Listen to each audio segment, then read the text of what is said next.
This is TWiT. A new study says teens use Facebook and even Google Plus far more than previously thought.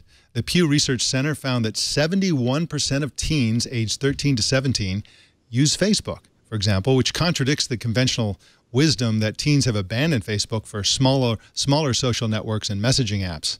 Caitlin Houston is a reporter for MarketWatch and joins us now to talk about this report. Welcome to you, Caitlin. Hi, thanks for having me. Thanks for being on again. And now I thought all the teens bailed on Facebook for Snapchat, but what did Pew report about Snapchat's numbers compared to Facebook's numbers? Yeah, that's what everyone thinks, that everyone is going towards Snapchat, and it does place highly. I believe it was in third place with 41%.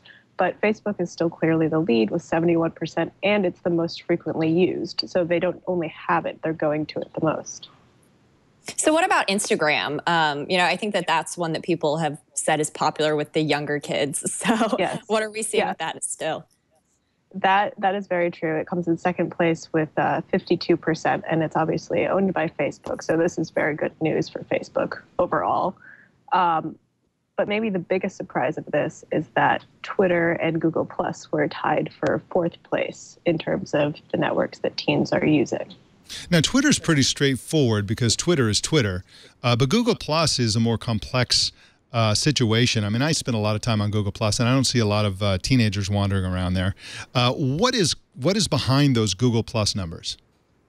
Yeah, so it's a little misleading. So it seems like they're using it pretty passively. One of the reasons it might be ranked up there is because they have a Google account through school or some kind of Gmail account. And previously, Google Plus had users opt in. So in order to set up a Gmail, you'd have to have a Google Plus account. And that's still true if you want to comment on YouTube videos, which the teens are doing, I guess, that you need one of these Google Plus accounts. So what about Vine, Tumblr, some of these other areas? Are teens using those, or are they kind of sticking to like Facebook and Instagram? Yes, those are also on the list. So this survey was looking at 6 main platforms and then had a 7th category of kind of miscellaneous things. And Vine came in just after Twitter and Google at 24%. Tumblr was at 14%. Now, there's the question of whether or not teens use one social network or another. And then there's the other question of how much they use it. How much do we know from this study about how much teens are using these different social networks? So the takeaway is that they're not really loyal to one at all. I think it was around 71% are using multiple networks, and they're using them for different things. And that's where Google Plus really takes a beating, because only 5% of teens are using it the most often.